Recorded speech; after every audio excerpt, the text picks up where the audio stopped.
I have Natalia Clack joining me on this episode from Easy Super, and we're going to go through a lot of really key things around running your own self-managed super fund and why you could possibly benefit from this by putting crypto into it. So we've got a lot to cover here, and we'll also talk about this capital gains tax, this unrealized capital gains tax, which is absolutely insane. But Natalia, welcome to the podcast. Hi, Peter. Thank you very much for inviting me. It's my pleasure to be here with you. All right, we've got a lot to cover here. But first, can we start off with a bit of an introduction about yourself and so we get an understanding of who we're actually talking to here?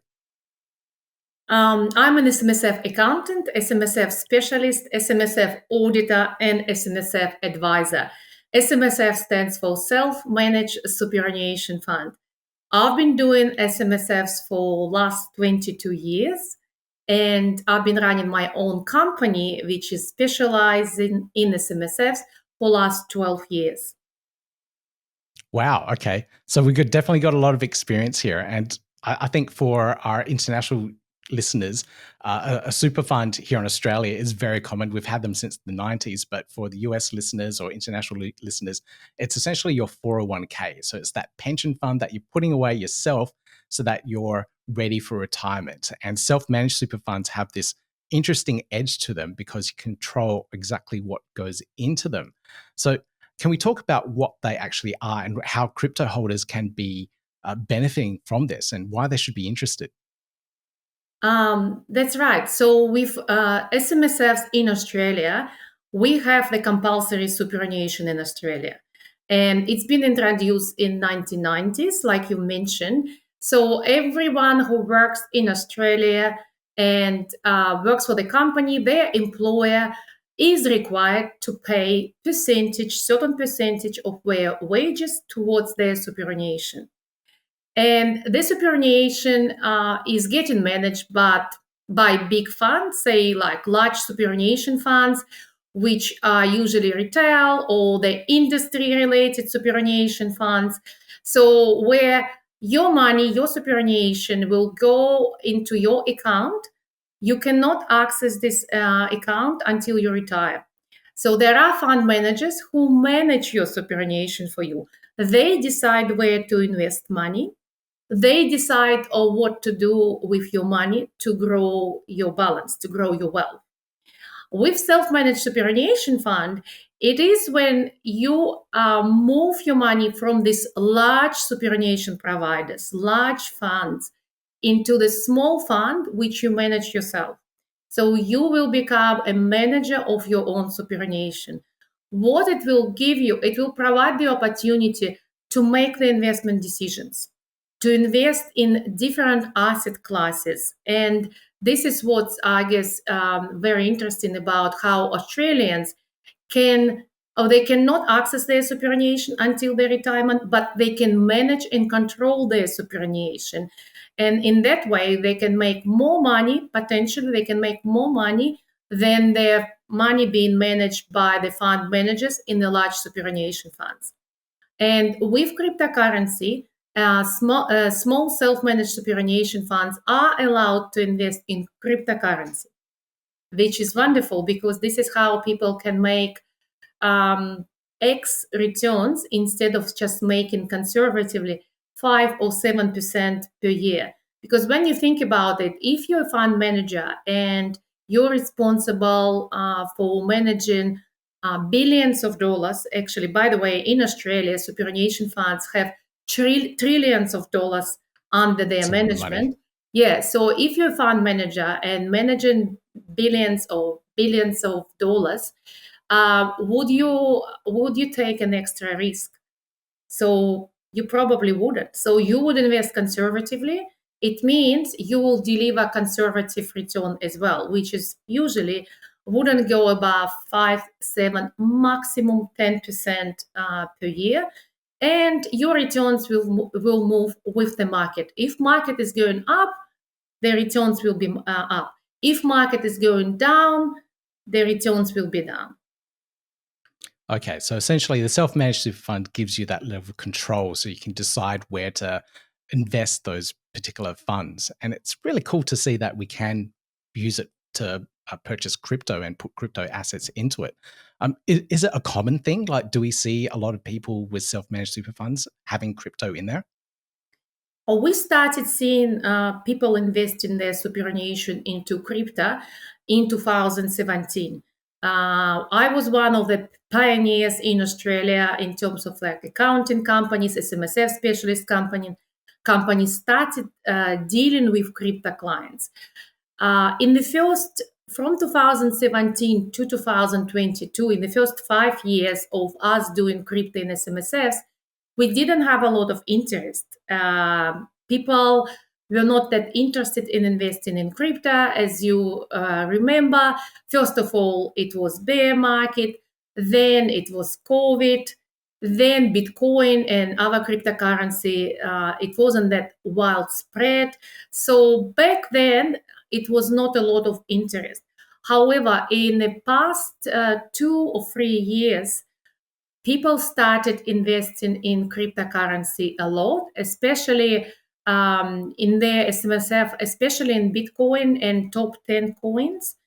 And in the last 12 months, even very conservative investors, they are turning into crypto and they are diversifying their portfolio. Say, for example, they already invested their superannuation in buying property or in shares. Now they are looking to invest in crypto, potentially making more rewards, achieving higher rewards, higher results, and also diversifying. In case if shares are going down, people think, crypto will go up. Yeah, we've got all these trade wars, tariffs coming in play, and we've seen the US markets crash dramatically because of it. And a lot of people decide to go over to other stocks such as gold and cryptocurrency to try and ride out that volatility in the market, which is absolutely crazy. So, how are people actually storing their crypto in the particular self-managed super funds? Are they managing it themselves? Are they using cold wallets? And how are they, like, if they're holding crypto in their personal wallets now, can they just put it into their self-managed super funds? People, obviously, you need to open account on the SMSF name with the exchange. So people would open account with the exchange in Australia or overseas exchange, and they will invest in crypto, like again. So usually it's like top 10 coins, and they can keep it in the exchange. However, there are a lot of people who consider it to be too risky and they move it. They can move it in cold storage or cold wallet or hot wallet. As long as they have proof, evidence of existence of these coins at 30th of June. And we usually talk to our clients, what exact evidence the auditors would need. So as long as they can prove that these coins existed at 30th of June each year, they can use their cold wallet or hot wallet. Unfortunately, if people have personal coins stored in the wallet and they want to transfer personal coins into self-managed superannuation funds cold wallet, they cannot do that.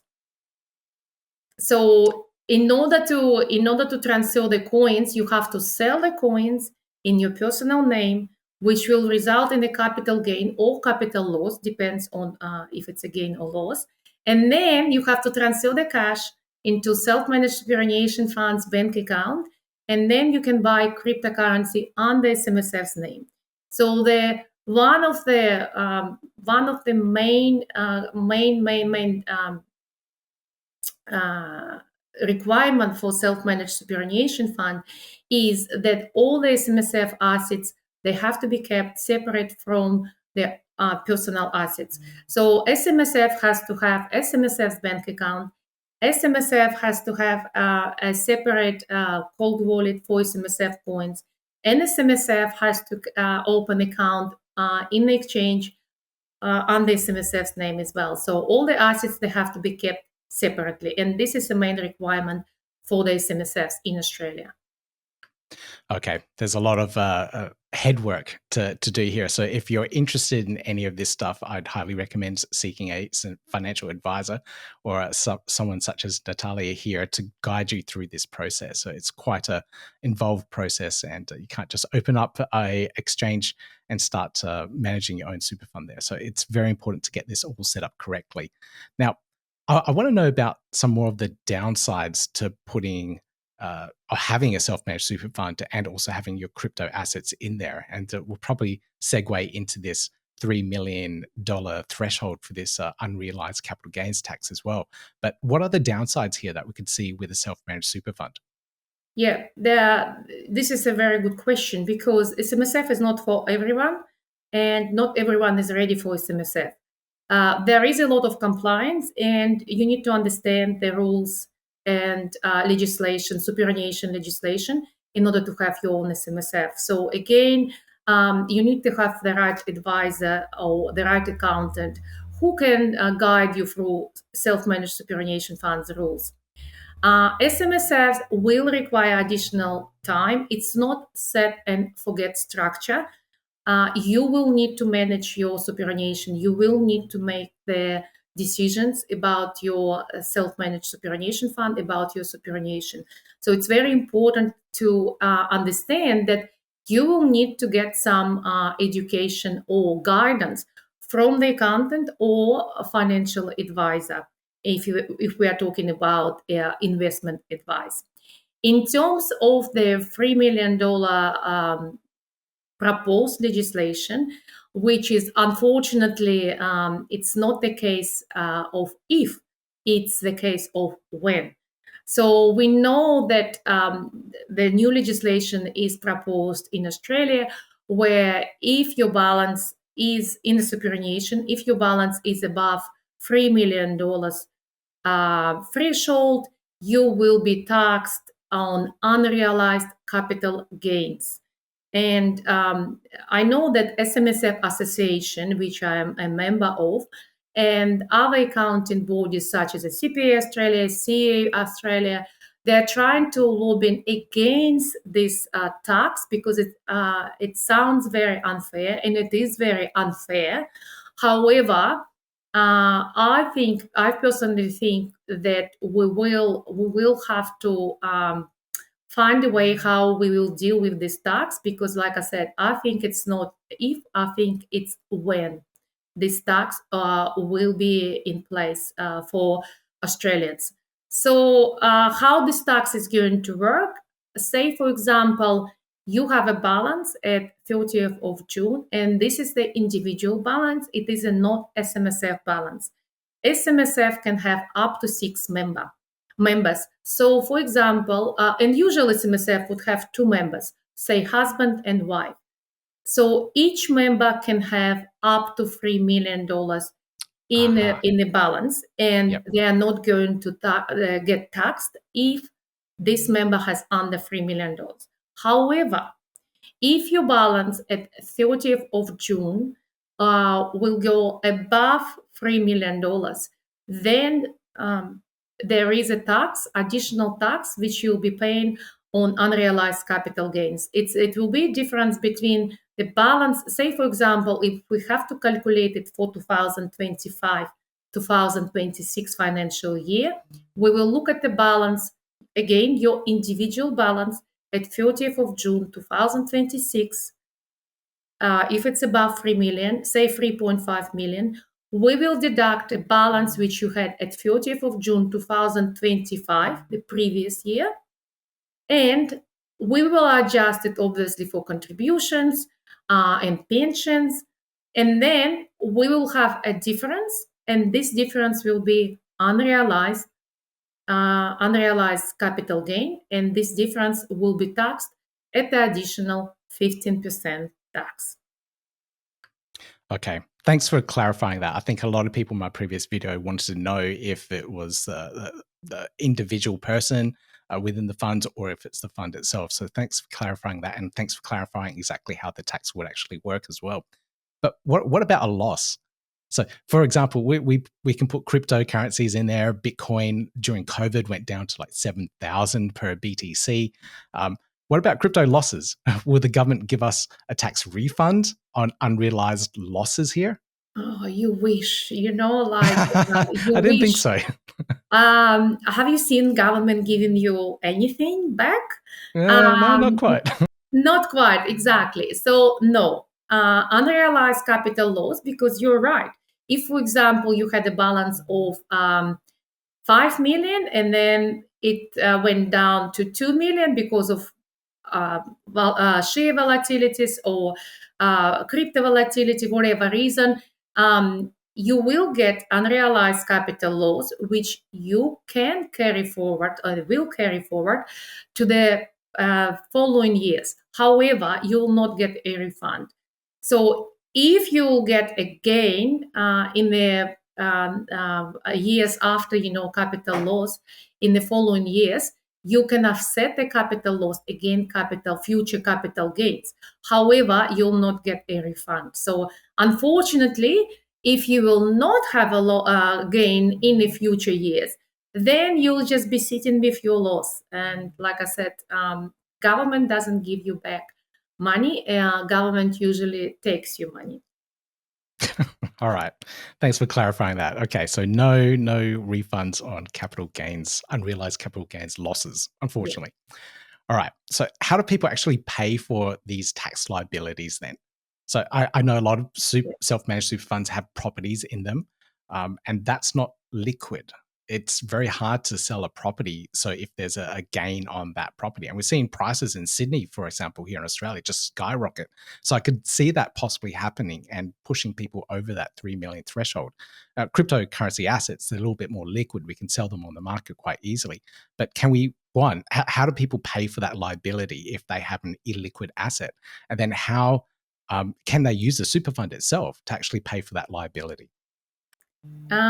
Yeah, this is another very good question, which we keep asking the government, especially if people have, like you said, people have property, or a lot of farmers, they have farmland in a SMSF. So Yeah, if right. they need Okay. to pay, if they need to pay unrealized capital gain, where will they get the money from? So because this is a tax on individual. ATO will assess you when you lodge your tax return. SMSF lodges tax return, and when you lodge individual tax return, and ATO will send you assessment. You will have an option to pay this tax from SMSF or to pay this tax personally. So there will be an option. However, you still have to have obviously money. You still need to have cash somewhere inside of SMSF or outside SMSF to pay this tax. But there will be an option. Okay. I could see people diversifying their SMSFs to different types of assets. So if it's all property, they'll probably go into something a little bit more liquid and have more cash in there to actually pay for these liabilities if they're over that high threshold. Um, Pretty interesting stuff. Okay.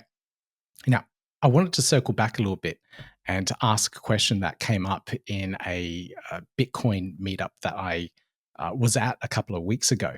And this was about uh, leveraging the value of your self-managed super fund so you can take a loan against it.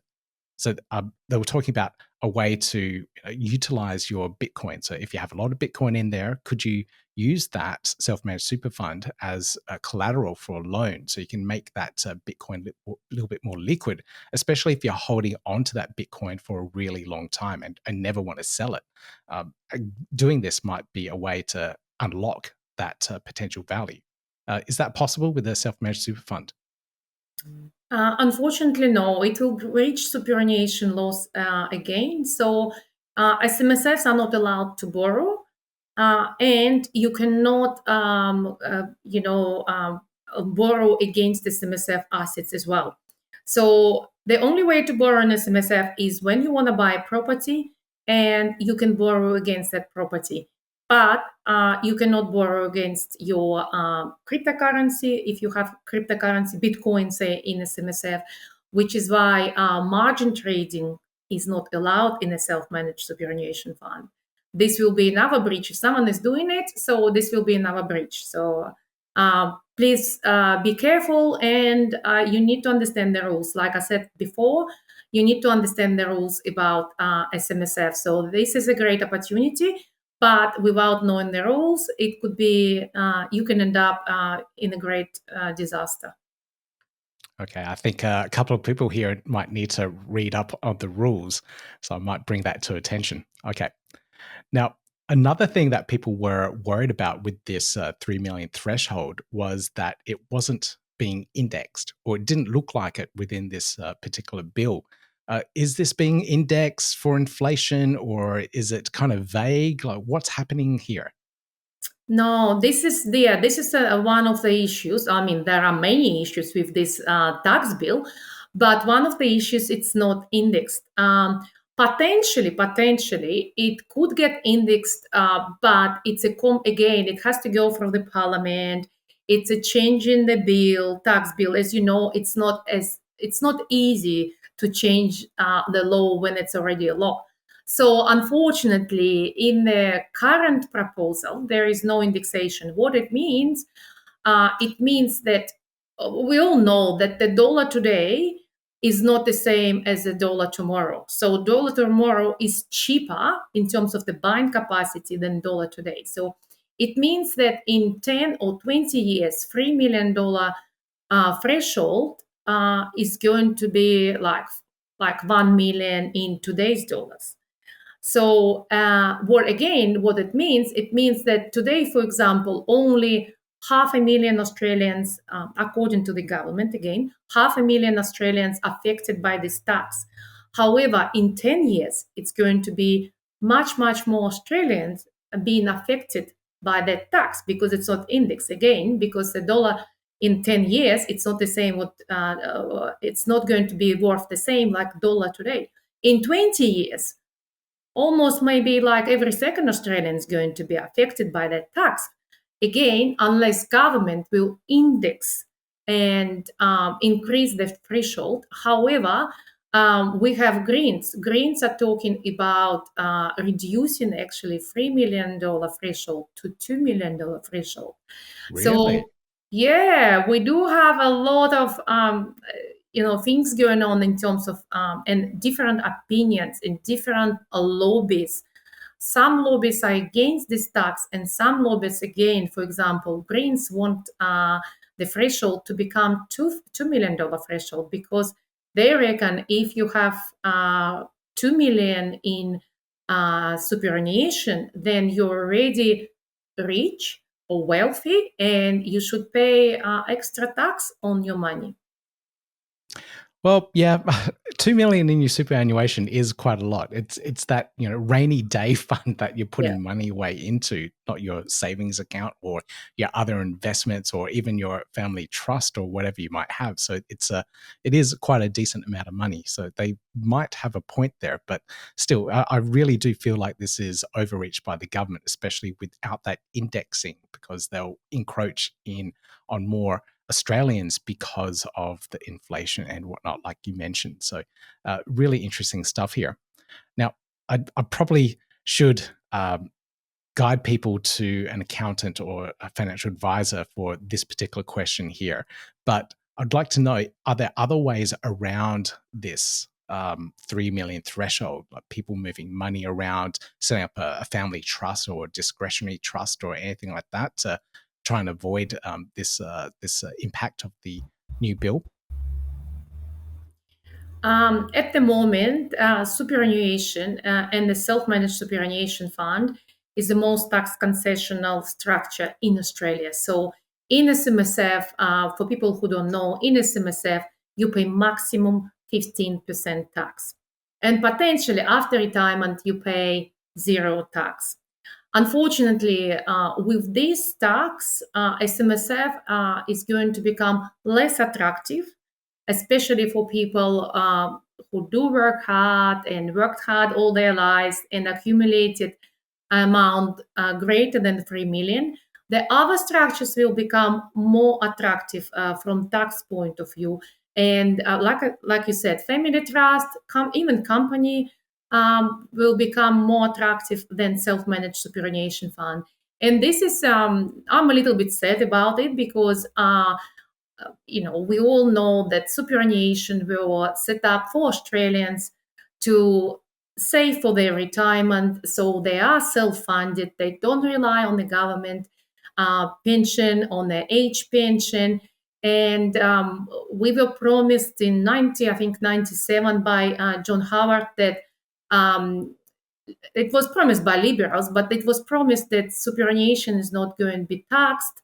However, the government changed, and the view on superannuation changed. So I feel like a lot of people are getting ripped off by this tax, especially people, again, who've been saving and contributing additional money into superannuation environment because they're thinking about their retirement, because they're saving money for their retirement. And then by the end of their working life, now they have this tax, and say they are in their 50s or 60s, and they have this tax which they have to pay.